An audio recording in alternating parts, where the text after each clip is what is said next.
सियावर रामचंद्र की सियावर रामचंद्र की जय. श्रद्धे அனைத்து துறவிகள், முனிவர்கள், இங்கு கூடியுள்ள அனைத்து ராம பக்தர்கள்,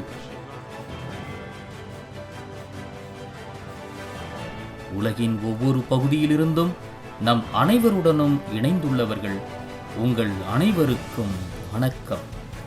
அனைவருக்கும் ராமநாம வாழ்த்துக்கள். இன்று நமது ராமர் மீண்டும் நம்மிடையே விஸ்வரூபம் எடுத்து நிற்கிறார். பல நூற்றாண்டு காத்திருப்புக்கு பிறகு நமது ராமபிரான் நமக்கு அருள் பாலிக்க வந்திருக்கிறார். பல நூற்றாண்டுகளாக முன் எப்போதும் இல்லாத பொறுமை, எண்ணற்ற தியாகங்கள் மற்றும் நீண்ட நெடிய தவத்திற்கு பிறகு நமது ராமபிரான் இங்கு காட்சியளிக்க வந்துள்ளார். இந்த நன்னாளில் உங்களுக்கும் நாட்டு மக்கள் அனைவருக்கும் ஏராளமான நல்வாழ்த்துக்கள். தெய்வீக உணர்வின் சாட்சியாக நான் கருவறையில் உங்கள் சார்பாக நின்றிருந்தேன். எடுத்துரைக்க எவ்வளவோ இருந்த போதிலும் வார்த்தைகள் வசப்படவில்லை. எனது சரீரம் இன்னும் துடித்தபடி உள்ளது. என் மனம் இன்னும் அந்த தருணத்தை விட்டு விலக மறுக்கிறது. எங்கள் குழந்தை ராமர் இனி கூடாரங்களில் வசிக்க மாட்டார். எங்கள் குழந்தை ராமர் இனி இந்த தெய்வீக கோவிலில் வாசம் புரிவார். உலகின் ஒவ்வொரு பகுதியிலும் நமது நாட்டிலும் உள்ள ராம பக்தர்கள் இன்று நடந்த நிகழ்வை நெஞ்சம் நிறைய அனுபவித்திருப்பார்கள் என்று நான் உறுதியாக நம்புகிறேன்.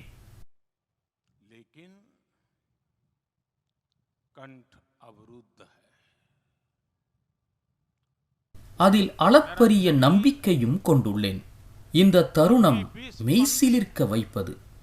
இந்த கணம்தான் தெய்வீகம் நிறைந்தது.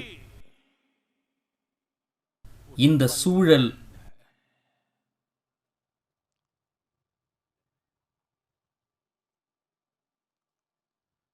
இந்த தருணம், இந்த ஆற்றல், இந்த நேரம்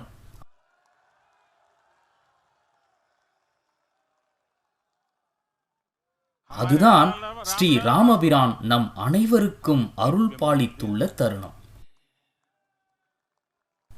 ஜனவரி 22, 2024 அன்று உதித்த கதிரவன் ஆசீர்வதிக்கப்பட்ட ஒளியை கொண்டு வந்தது.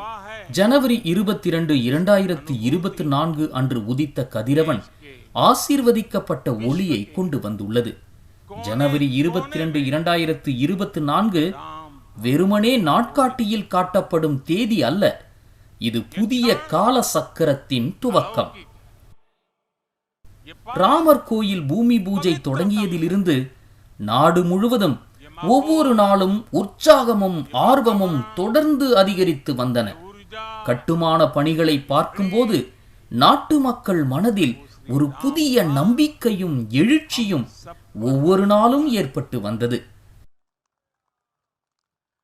பல நூற்றாண்டுகளாக நாம் காத்து வந்த பொறுமையின் விளைவாக நமது கலாசாரத்தின் வேரை இன்று திரும்ப பெற்றுள்ளோம். இன்று நமக்கு ஸ்ரீ ராமபிரானின் கோயில் வாய்க்க பெற்றுள்ளது. அடிமைத்தன மனநிலையை உடைத்து எழுந்த ஒரு தேசம், கடந்த காலத்தின் ஒவ்வொரு அடியிலிருந்தும் உத்வேகம் பெற்ற ஒரு தேசம் இந்த வழியில் ஒரு புதிய வரலாற்றை படைக்கிறது.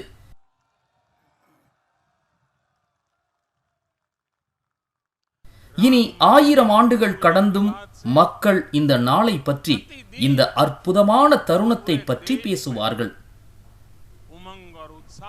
அதைவிட இந்த நொடியில் நாம் வாழ்ந்து கொண்டிருப்பதும் நடப்பதை காண்பதற்கு கிடைத்துள்ள அரிய வாய்ப்பு நமக்கெல்லாம் எவ்வளவு பெரிய கருணை என்பதை வார்த்தைகளில் விவரிக்க இயலாது. இன்றைய தினம், இந்த சமயம், இந்த இடம் அனைத்தும் தெய்வீகம் நிறைந்தவை. இவை சாதாரண காலங்கள் அல்ல. காலச்சக்கரத்தில் கரையாத மைக்கொண்டு காலம் வரைந்த அழியாத நினைவு கோடுகள். நண்பர்களே, ராமரின் தடம் எங்கு பதிகிறதோ அங்கே காற்றின் புதல்வரான ஹனுமன் நிச்சயமாக வந்திருப்பார் என்பதை நாம் அனைவரும் அறிவோம். எனவே ராம் பக்த அனுமானுக்கும் அயோத்தியில் இருக்கும் அனுமன்கரி ஆலயத்திற்கும் நான் தலை வணங்குகிறேன். इतिहास का सृजन करता है. சீதாதேவி, லக்ஷ்மணர், பரதன் மற்றும் சத்ருக்கன் ஆகியோருக்கு நான் மரியாதை செலுத்துகிறேன். புனித அயோத்தி நகரம் மற்றும் புனித சரயு நதி ஆகியவற்றுக்கும் நான் தலை வணங்குகிறேன். யாருடைய ஆசீர்வாதத்துடன் இந்த மகத்தான பணி நிறைவேறியது என்பதை இந்த தருணத்தில் நான் தெய்வீகமாக உணர்கிறேன். இந்த நேரத்தில் அந்த தெய்வீக ஆத்மாக்கள், அந்த தெய்வீக ஆளுமைகள் நம்மை சுற்றி நிறைந்துள்ளன. இந்த திவ்யமான உணர்வுகள் அனைத்திற்கும் நான் நன்றியுடன் தலை வணங்குகிறேன். ஸ்ரீ ராமபிரானிடம் நான் இன்று மன்னிப்பு கேட்டுக்கொள்ள வேண்டிய சூழலில் இருக்கிறேன். இத்தனை நூற்றாண்டுகளாக இந்த பணியை நம்மால் நிறைவேற்றி முடிக்க முடியவில்லையே என்பதோடு நமது கடின உழைப்பு, தியாகம், தவம் ஆகியவற்றில் ஏதோ குறை இருந்திருக்க வேண்டும் என்பதை உணர்வதாலும் ஸ்ரீ ராமபிரானிடம் நான் இன்று மன்னிப்பு கேட்டுக்கொள்ள வேண்டிய சூழலில் இருக்கிறேன். இத்தனை நூற்றாண்டுகளாக இந்த பணியை நம்மால் நிறைவேற்றி முடிக்க முடியவில்லையே என்பதோடு நமது கடின உழைப்பு, தியாகம், தவம் ஆகியவற்றில் ஏதோ குறை இருந்திருக்க வேண்டும் என்பதை உணர்வதாலும் இந்த மன்னிப்பை நான் அவரிடம் கோருகிறேன். இன்று அந்த குறை நிவர்த்தி செய்யப்பட்டுள்ளது. ராமபிரான் இன்று நம்மை மன்னிப்பார் என்று நம்புகிறேன். எனதருமை நாட்டு மக்களே, திரேதாவுக்கு ராமர் வருகையை முன்னிட்டு துளசிதாசர் அவர்கள் பிரபு பிலோகி அர்ஷே புர்பாசி என்று எழுதியிருக்கிறார். ஜனித் வியோக பிபதி சப்னாசி, அதாவது இறைவனின் வருகையை கண்டதும் அயோத்தி மக்களும் நாட்டு மக்கள் அனைவரும் மகிழ்ச்சியால் நிறைந்தனர் என்பது அதன் பொருளாகும். நீண்ட காலமாக பிரிந்திருந்ததால் ஏற்பட்ட ஆதங்கம் முடிவுக்கு வந்தது. அந்த காலகட்டத்தில் அந்த பிரிவு 14 ஆண்டுகள் மட்டுமே. அப்போதும் கூட அது தாங்க முடியாததாக இருந்தது. இந்த சகாப்தத்தில் அயோத்தியும் நாட்டு மக்களும் பல நூறு ஆண்டுகள் ஸ்ரீ ராமபிரானை விட்டு பிரிந்திருக்கும் பிரிவை அனுபவித்துள்ளனர். பல தலைமுறைகள் இந்த பிரிவால் பாதிக்கப்பட்டிருக்கின்றன. அதே நேரத்தில் இந்திய அரசியல் சாசனத்தின் முதல் பிரதியில் ஸ்ரீ ராமபிரானுக்கு இடமளிக்கப்பட்டிருக்கிறது. அரசியல் சாசனம் நடைமுறைக்கு வந்த பிறகும் ஸ்ரீ ராமபிரானின் தங்குமிடம் குறித்து பல தசாப்தங்களாக சட்டப்போர் நடந்தது.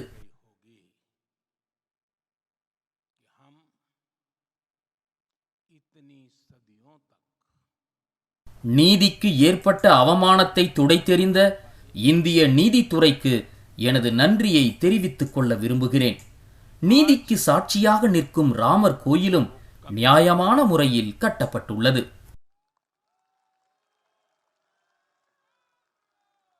நண்பர்களே, இன்று ஒவ்வொரு கிராமத்திலும் ஒரே நேரத்தில் கீர்த்தனைகளும் சங்கீர்த்தனங்களும் நடத்தப்படுகின்றன. இன்று கோவில்களில் திருவிழாக்கள் நடைபெறுகின்றன. தூய்மை இயக்கங்கள் நடத்தப்படுகின்றன. நாடு முழுவதும் இன்று தீபாவளி பண்டிகை கொண்டாடப்படுகிறது. இன்று மாலை வீடு வீடாக ராமஜோதியை ஏற்றுவதற்கான ஏற்பாடுகள் நடந்து வருகின்றன. நேற்று ஸ்ரீ ராமபிரானின் ஆசியுடன் தனுஷ்கோடியில் ராமர் சேது தொடங்கும் இடமான அரிச்சல் முனையில் இருந்தேன். ராமர் கடலை கடக்கச் சென்ற தருணம் காலசக்கரத்தை மாற்றிய தருணம். அந்த உணர்ச்சிகரமான தருணத்தை உணர நான் எடுத்த தாழ்மையான முயற்சியாக அங்கு மலர் தூவி மரியாதை செலுத்தினேன்.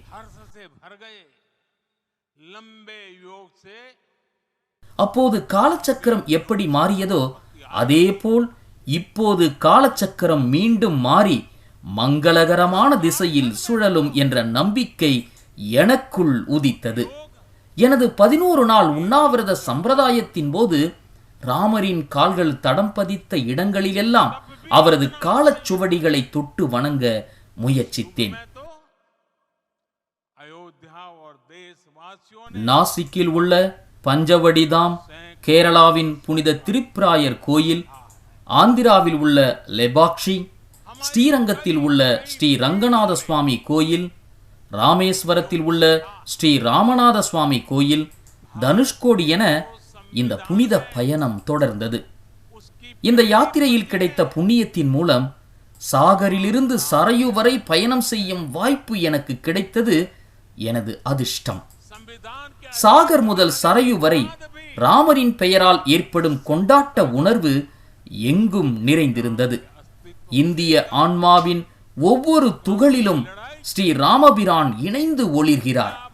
பாரத தேசத்து மக்களின் இதயத்தில் ராமர் சிம்மாசனமிட்டு வீற்றிருக்கிறார். இந்தியாவில் நாம் எங்காவது ஒருவரது மனசாட்சியை உணர இயன்றால் இந்த ஒற்றுமையை நம்மால் கண்டுணர இயலும். இந்த உணர்வு அங்கிங்கெனாதபடி அனைத்து இடங்களிலும் காணப்படும். ஒரு நாட்டை வரையறுக்க இந்த மந்திரத்தை விட சிறந்தது என்ன இருக்க முடியும்? எனதருமை நாட்டு மக்களே, நாட்டின் ஒவ்வொரு மூலை முடுக்கிலும் பல்வேறு மொழிகளில் ராமாயணத்தை கேட்கும் வாய்ப்பு எனக்கு கிடைத்தது. ஆனால் குறிப்பாக கடந்த 11 நாட்களில் பல்வேறு மொழிகளில் பல்வேறு மாநிலங்களில் இருந்து ராமாயணத்தை கேட்கும் பாக்கியம் எனக்கு கிடைத்தது. ராமரை வரையறுக்கும் போது முனிவர்கள் கூறியுள்ளனர், ரமந்தே யஸ்மின் இதி ராம, அதாவது ஒருவருக்குள் ஒருவராக யார் ஆழ பதிந்து விடுகிறாரோ அவரே ராமர். பண்டிகைகள் முதல் பாரம்பரியங்கள் வரை உலகின் நினைவுகளிலும் ராமர் எங்கும் நிறைந்துள்ளார். ஒவ்வொரு யுகத்திலும் மக்கள் ராமருடன் இயைந்து வாழ்ந்திருக்கிறார்கள். ஒவ்வொரு காலகட்டத்திலும் மக்கள் தங்கள் சொந்த வார்த்தைகளில், தங்கள் சொந்த வழிகளில் ராமரை வெளிப்படுத்தி உள்ளனர். ராமபிரான் மீதான இந்த நேசம் ஜீவநதியாக ஓயாமல் ஓடிக்கொண்டே இருக்கிறது. பண்டைய காலங்களில் இருந்து இந்தியாவின் ஒவ்வொரு பகுதிகளிலிருந்தும் மக்கள் ராமரை ஜெபித்து வருகின்றனர். ராமனின் கதை எல்லையற்றது, ராமாயணமும் எல்லையற்றது. ராமரின் கொள்கைகள், ராமரின் மதிப்பீடுகள், ராமரின் போதனைகள் என எல்லாமும் எல்லா இடங்களிலும் நிறைந்திருக்கிறது.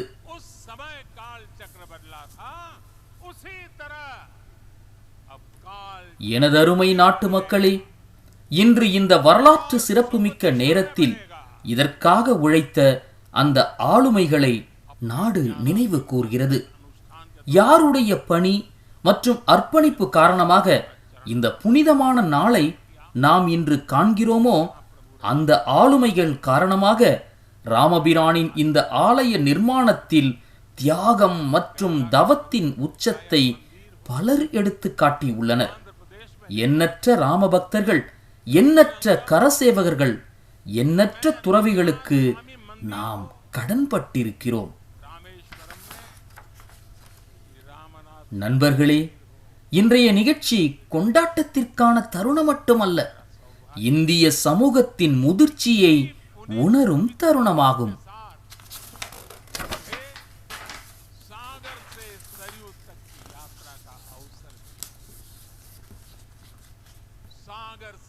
எங்களை பொறுத்தவரை இது வெற்றிக்கான சந்தர்ப்பம் மட்டுமல்ல, பணிவுக்கான சந்தர்ப்பமும் கூட.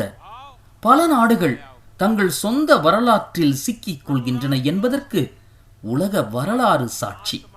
அத்தகைய நாடுகள் தங்கள் வரலாற்றின் சிக்கலான முடிச்சுகளை அவிழ்க்க முயன்ற போதெல்லாம் அவை வெற்றி பெறுவது மிகவும் கடினமாக இருந்தது. உண்மையில் சில நேரங்களில் இது முன்பை விட தற்போது கூடுதல் கடினமாக உள்ளது.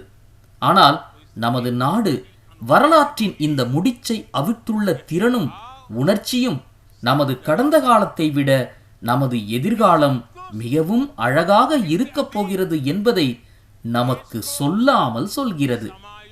ராமர் கோயில் கட்டப்பட்டால் தீ விபத்து ஏற்படும் என்று சிலர் கூறிய காலம் ஒன்று இருந்தது. அப்படிப்பட்டவர்களால் இந்தியாவின் சமூக உணர்வின் புனிதத்துவத்தை அறிந்திருக்க முடியாது. இந்த குழந்தை ராமர் கோவிலின் கட்டுமானம் அமைதி, பொறுமை, பரஸ்பர நல்லிணக்கம் மற்றும் இந்திய சமூகத்தின் ஒருங்கிணைப்பின் அடையாளமாகும். இந்த கட்டுமானம் எந்த நெருப்பையும் உரசி ஏற்படுத்தவில்லை, ஆனால் ஆற்றலை உருவாக்கி இருப்பதை நாம் காண்கிறோம். பிரகாசமான எதிர்காலத்தின் பாதையில் முன்னேறி செல்ல சமூகத்தின் ஒவ்வொரு பிரிவினருக்கும் ராமர் கோயில் உத்வேகம் அளித்துள்ளது. இன்று அந்த மக்களை அழைக்கிறேன், வாருங்கள், உங்கள் சிந்தனையை மறுபரிசீலனை செய்யுங்கள். ராமர் நெருப்பு அல்ல, அவர் ஒரு ஆற்றல். ராமர் சர்ச்சை அல்ல, ராமர்தான் அனைத்திற்கும் தீர்வு. ராமர் நம்மவர் மட்டுமல்ல, ராமர் அனைவருக்கும் சொந்தமானவர். ராமர் நிகழ்காலம் மட்டுமல்ல, அவர் நித்தியமானவர். நண்பர்களே, இன்று உலகம் முழுவதும் இந்த ராமர் கோயில் பிரதிஷ்டை நிகழ்வுடன் இணைக்கப்பட்டுள்ள விதத்தில் எங்கும் நிறைந்திருக்கும் ராமரின் தன்மை எல்லோராலும் உணரப்படுகிறது. இந்தியாவில் இருப்பது போலவே பல நாடுகளிலும் இதே மகிழ்ச்சி, இதே கொண்டாட்டம்தான். இன்று இந்த அயோத்தி பண்டிகை உலகளாவிய ராமாயண பாரம்பரியத்தின் கொண்டாட்டமாகவும் மாறி உள்ளது. குழந்தை ராமரின் இந்த கௌரவம் வசுதைவ குடும்பகம் என்ற கொள்கைக்கு கிடைத்த கௌரவமாகும். நண்பர்களே, இன்று அயோத்தியில் ஸ்ரீராமரின் விக்கிரக வடிவத்தின் கும்பாபிஷேகம் மட்டுமே நடக்கவில்லை. ஸ்ரீராமரின் வடிவத்தில் இந்திய கலாசாரத்தின் மீது அசைக்க முடியாத நம்பிக்கைக்கு இது கௌரவத்தை ஏற்படுத்துகிறது. இது மனித விழுமியங்கள் மற்றும் மிக உயர்ந்த லட்சியங்களின் பிரதிஷ்டையாகும். இந்த விழுமியங்கள், இந்த லட்சியங்கள் இன்று உலகம் முழுவதற்கும் தேவைப்படுகின்றன. சர்வே பவந்து சுகினா, பல நூற்றாண்டுகளாக இந்த கருத்துக்களை நாம் மீண்டும் மீண்டும் கூறி வருகிறோம். இன்று அதே கருத்து ராமர் கோவில் வடிவில் ஓர் உறுதியான வடிவத்தை பெற்றுள்ளது. இந்த ஆலயம் கடவுளின் கோயில் மட்டுமல்ல, இது இந்தியாவின் தோற்றம், இந்தியாவின் தத்துவம் மற்றும் இந்தியாவின் பாதையை உணர்த்தும் கோயில். இது ராமர் வடிவில் தேசிய உணர்வை வெளிப்படுத்தும் கோயில். ராமர் இந்தியாவின் நம்பிக்கை, ராமர் இந்தியாவின் அடித்தளம், ராமர் இந்தியாவின் நீதி, ராமர் இந்தியாவின் சட்டம், ராமர் இந்தியாவின் உணர்வு, ராமர் இந்தியாவின் சிந்தனை, ராமர் இந்தியாவின் கௌரவம், ராமர் இந்தியாவின் கம்பீரம், ராமர் ஒரு நீரோட்டம், ராமர் ஒரு விளைவு. ராமருக்கான கொள்கையும் உண்டு, ராம நீதியும் உண்டு. ராமரே நித்தியமானவர். ராமர் முடிவில்லாத தொடர்ச்சியாக நீண்டு நிலைத்திருக்கிறார். ராமர் திறன்மிக்கவர், தெளிவானவர். ராமர் இந்த பிரபஞ்சத்தில் எங்கும் வியாபித்திருக்கிறார். எனவே ராமருக்கு புகழ் உண்டாகும் போது அவரது செல்வாக்கு பல ஆண்டுகள் அல்லது நூற்றாண்டுகளுக்கு மட்டுமே நீடிப்பதில்லை. அதன் விளைவு ஆயிரக்கணக்கான ஆண்டுகளுக்கு இருக்கும். மகரிஷி வால்மீகி இப்படித்தான் எழுதியிருக்கிறார்: ராஜ்யம் தாச சகஸ்பிராணி பிரப்யாய வர்ஷாணி ராகவ. அதாவது ராமர் 10,000 ஆண்டுகள் ராஜ்யத்தில் சிறந்து விளங்கினார். அதாவது ராமராஜ்யம் ஸ்தாபிக்கப்பட்டு 1000 ஆண்டுகள் ஆகின்றன. திரேதா யுகத்தில் ராமர் வந்தபோது ராமராஜ்யம் 10,000 ஆண்டுகளாக ஸ்தாபனை செய்யப்பட்டது. ஆயிரக்கணக்கான ஆண்டுகளாக ராமர் உலகிற்கு வழிகாட்டி வந்தார். எனதருமை நாட்டு மக்களே, இன்று அயோத்தி நிலம் நம் அனைவரிடமும், ஒவ்வொரு ராம பக்தரிடமும், ஒவ்வொரு இந்தியரிடமும் சில கேள்விகளை கேட்கிறது. ஸ்ரீராமருக்கு பிரம்மாண்டமான கோயில் கட்டப்பட்டது. அடுத்து என்ன? நூற்றாண்டு கால காத்திருப்பு முடிந்து விட்டது. அடுத்து என்ன? இன்றைய இந்த சந்தர்ப்பத்தில் நம்மை ஆசீர்வதிக்க வந்த, நம்மை கண்காணிக்கும் தெய்வீக ஆத்மாக்களை திருப்பி அனுப்பி விடுவோமா? இல்லை, இல்லவே இல்லை. காலச்சக்கரம் மாறிக்கொண்டே இருக்கிறது என்பதை இன்று நான் முழுமையாக இதய சுத்தியுடன் உணர்கிறேன். காலத்தால் அழியாத பாதையின் சிற்பிகளாக आज मैं पूरे पवित्र मन से महसूस कर रहा हूं कि काल चक्र बदल रहा है. நமது தலைமுறை தேர்ந்தெடுக்கப்பட்டிருப்பது ஒரு மகிழ்ச்சியான தற்செயல் நிகழ்வு. 1000 ஆண்டுகளுக்கு பிறகு ஒரு தலைமுறை தேச நிர்மாணம் என்ற நமது இன்றைய பணியை நினைவில் கொள்ளும். அதனால்தான் சொல்கிறேன், இதுதான் சரியான நேரம், மிகச்சரியான நேரம். இந்த புனித காலத்திலிருந்து यही समय है, सही समय है. அதாவது இன்றிலிருந்து அடுத்த 1000 ஆண்டுகளுக்கான அடித்தளத்தை நாம் அமைக்க வேண்டும். ஆலய கட்டுமானத்தையும் தாண்டி இப்போது நாட்டு மக்களாகிய நாம் அனைவரும்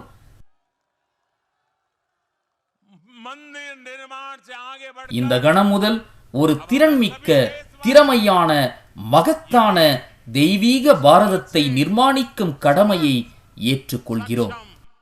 भव्य दिव्य भारत के निर्माण की सौगंध लेते हैं.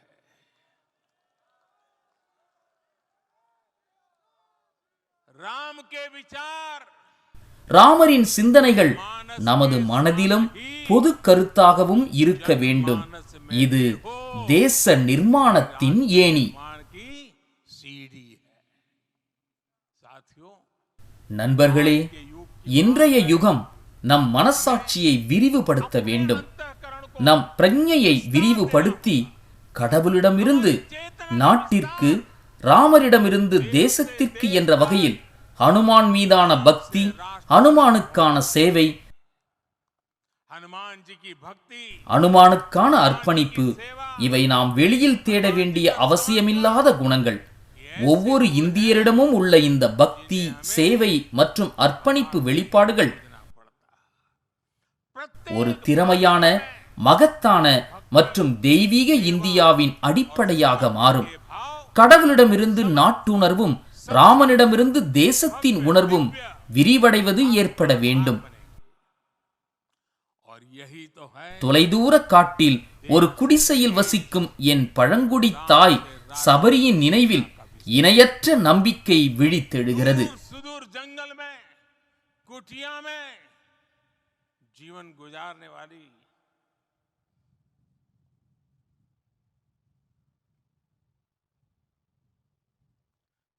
அன்னை சபரி நீண்ட காலமாக கூறுவதுண்டு, ராமர் வருவார்.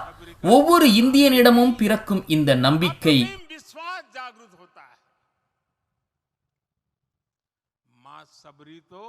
அன்னை சபரி நீண்ட காலமாக கூறுவதுண்டு, ராமர் வருவார். ஒவ்வொரு இந்தியனிடமும் பிறக்கும் இந்த நம்பிக்கை ஆற்றல் மிக்க, மகத்தான, தெய்வீகமான பாரதத்திற்கு அடிப்படையாக அமையும். கடவுளிடமிருந்து நாட்டிற்கும், ராமனிடமிருந்து தேசத்திற்கும் தேசத்தின் உணர்வு விரிவடைவதே இதன் பொருளாகும். நிஷாத் ராஜின் நட்பு அனைத்து பந்தங்களையும் கடந்தது என்பதை நாம் அனைவரும் அறிவோம். ராமர் மீது நிஷாத் ராஜுவுக்கு இருந்த ஈர்ப்பு, நிஷாத் ராஜ் மீது ராமருக்கு இருந்த ஈர்ப்பு அத்தனை அசலானது. அனைவரும் சமம் என்பதே அந்த கோட்பாடு. ஒவ்வொரு இந்தியனுக்கும் இருக்கும் இந்த சொந்தம் மற்றும் சகோதரத்துவ உணர்வு ஒரு திறமையான, மகத்தான, தெய்வீக இந்தியாவின் அடிப்படையாக மாறும். கடவுளிடமிருந்து நாட்டிற்கும், ராமனிலிருந்து தேசத்திற்கும் தேசத்தின் உணர்வு விரிவடைவதே இதன் பொருளாகும். நண்பர்களே, இன்று நாட்டில் விரக்திக்கு இம்மியளவு கூட இடமில்லை. நான் மிகவும் சாதாரணமானவனாக இருக்கிறேன் என்றோ, நான் மிகவும் சிறியவன் என்றோ யாராவது நினைத்தால் அவர் அணிலின் பங்களிப்பை நினைவில் கொள்ள வேண்டும். அணிலின் நினைவு நம் தயக்கத்தை நீக்கும். ஒவ்வொரு முயற்சியும், அது சிறியதோ பெரியதோ, அதன் சொந்த பலம், அதன் சொந்த பங்களிப்பு ஆகியவையின் அடிப்படையிலானது என்பதை நமக்கு கற்பிக்கும். ஒவ்வொருவரின் முயற்சிகளின் இந்த உணர்வு ஆற்றல் மிக்க, மகத்தான, தெய்வீகமான பாரதத்தின் அடிப்படையாக அமையும். கடவுளிடமிருந்து நாட்டிற்கும், ராமரிலிருந்து தேசத்திற்கும் தேசத்தின் உணர்வு விரிவடைவதே இதன் பொருளாகும். நண்பர்களே, இலங்கை அரசர் ராவணன் மிகவும் அறிவாளியாகவும் அபரிமிதமான சக்தி படைத்தவராகவும் இருந்தார். राष्ट्र की चेतना का विस्तार। साथियों, ஆனால் ஜடாயுவின் விசுவாசத்தை கண்டால் அவர் மகாபலி ராவணனுடனேயே மோதினார். தன்னால் ராவணனை வெல்ல முடியாது என்பது அவருக்கு தெரிந்திருந்தும் ராவணனுக்கு சவால் விட்டார். वे महाबली रावण से भिड़ गए। கடமையின் இந்த உயரம்தான் ஆற்றல் மிக்க, வலுவான, மகத்தான, தெய்வீகமான பாரதத்தின் அடிப்படையாகும். रावण को चुन கடவுளிடமிருந்து நாட்டிற்கும், ராமரிலிருந்து தேசத்திற்கும் தேசத்தின் உணர்வு விரிவடைதல் என்பது இதுதான். भव्य दिव्य भारत का आधार है और यही तो है நமது வாழ்வின் ஒவ்வொரு நொடியையும் தேச நிர்மாணத்திற்காக அர்ப்பணிப்போம் என்று நாம் உறுதியேற்போம். ராமரின் பணியுடன் தேசத்திற்கான பணியும் இணைந்து ஒவ்வொரு கணமும், உடலின் ஒவ்வொரு துகளும் ராமருக்காக அர்ப்பணிப்பது தேசத்திற்கு அர்ப்பணிப்பு என்ற இலக்குடன் இணைக்கப்படும். का पल पल, शरीर का कण कण राम समर्पण को राष्ट्र समर्पण எனதருமை நாட்டு மக்களே, ஸ்ரீராமரை வழிபடுவது விசேஷமாக இருக்க வேண்டும். இந்த வழிபாடு ஆத்மாவுக்கு அப்பாற்பட்டு முழுமையானதாக இருக்க வேண்டும். செருக்கின் பொருட்டன்றி சுயத்திற்காக இந்த பூஜையை செய்ய வேண்டும். ये पूजा अहम से उठकर वयम के लिए होनी चाहिए। இறைவனுக்கு அர்ப்பணிக்கப்படும் காணிக்கை வளர்ச்சியடைந்த இந்தியாவுக்கான நமது கடின உழைப்பின் உச்சமாக இருக்கும். தினசரி வீரம், ஆண்மை, அர்ப்பணிப்பு ஆகியவற்றின் காணிக்கைகளை நாம் ராமருக்கு வழங்க வேண்டும். அவர்கள் ஒவ்வொரு நாளும் ராமரை வழிபட வேண்டும். அப்போதுதான் இந்தியாவை புகழ்பெற்றதாகவும் வளர்ச்சியடைந்ததாகவும் மாற்ற முடியும். तब हम भारत को वैभवशाली எனதருமை நாட்டு மக்களே, இதுதான் இந்தியாவின் வளர்ச்சியின் அமிர்த காலம். இன்று இந்தியா இளைஞர் சக்தியும் ஆற்றலும் நிறைந்த நாடாக உள்ளது. இது போன்ற நேர்மறையான சூழ்நிலைகள் உருவாக எவ்வளவு காலம் எடுக்கும் என்பதை யார் அறிவார்? எனவே நாம் இப்போது தவறவிடக்கூடாது. நாம் இனி ஓய்வெடுக்க அவகாசம் இல்லை. நமது நாட்டின் இளைஞர்களுக்கு நான் கூற விரும்புவது, ஆயிரக்கணக்கான ஆண்டுகால பாரம்பரியத்தின் உத்வேகம் உங்கள் முன் உள்ளது. இந்தியாவின் அந்த தலைமுறையின் பிரதிநிதி நீங்கள்தான். அந்த தலைமுறையைச் சேர்ந்தவர் நிலவின் மீது மூவர்ண கொடியை ஏற்றுகிறார். 15 லட்சம் கிலோமீட்டர் தூரம் பயணம் செய்கிறார். சூரியனுக்கு அருகில் செல்கிறார். மிஷன் ஆதித்யாவை வெற்றிகரமாக்குகிறார். அதாவது வானத்தில் தேஜஸ், கடலில் விக்ராந்த். கடலில் விக்ராந்த் கொடி உயர பறக்கிறது. உங்கள் பாரம்பரியத்தின் மீது பெருமிதம் கொண்டு நீங்கள் இந்தியாவின் புதிய உதயம் என்று உங்களை நிரூபிக்க வேண்டும். பாரம்பரியத்தின் தூய்மை மற்றும் நவீனத்தின் எல்லையற்ற பாதை ஆகிய இரண்டையும் பின்பற்றுவதன் மூலம் இந்தியா வளம் என்ற இலக்கை எட்டும். எனதருமை நாட்டு மக்களே, வரவிருப்பது வெற்றிக்கான நேரம். வரவிருப்பது சாதனைக்கான நேரம். இந்த பிரம்மாண்டமான ராமர் கோவில் இந்தியாவின் எழுச்சிக்கும் இந்தியாவின் உத்வேகத்திற்கும் சாட்சியாக நிற்கும். இந்த பிரம்மாண்டமான ராமர் கோவில் ஒரு பிரம்மாண்டமான தேசமாக இந்தியா உருப்பெற்று நிற்பதற்கு சாட்சியாக இருக்கும். வளர்ச்சியடைந்த இந்தியாவின் உயர்வுக்கு சாட்சியாக இருக்கும். நோக்கத்தில் உண்மை இருந்தால், முயற்சியில் கூட்டு மற்றும் ஒழுங்கமைக்கப்பட்ட சக்தி இருந்தால், எண்ணி இருந்த இலக்கை எட்டுவது சாத்தியமற்றதல்ல என்று இந்த ஆலயம் கற்பிக்கிறது. இது இந்தியாவின் பொற்காலம். இந்தியா முன்னேற விழைகிறது.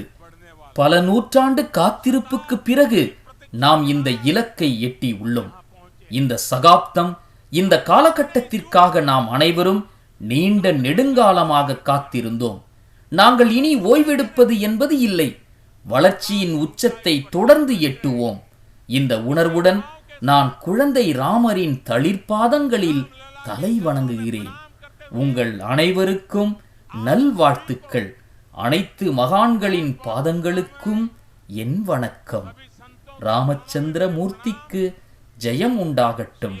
ராமச்சந்திர மூர்த்திக்கு ஜெயம் सियावर உண்டாகட்டும். रामचंद्र की ராமச்சந்திர மூர்த்திக்கு सियावर ஜெயம் रामचंद्र உண்டாகட்டும். की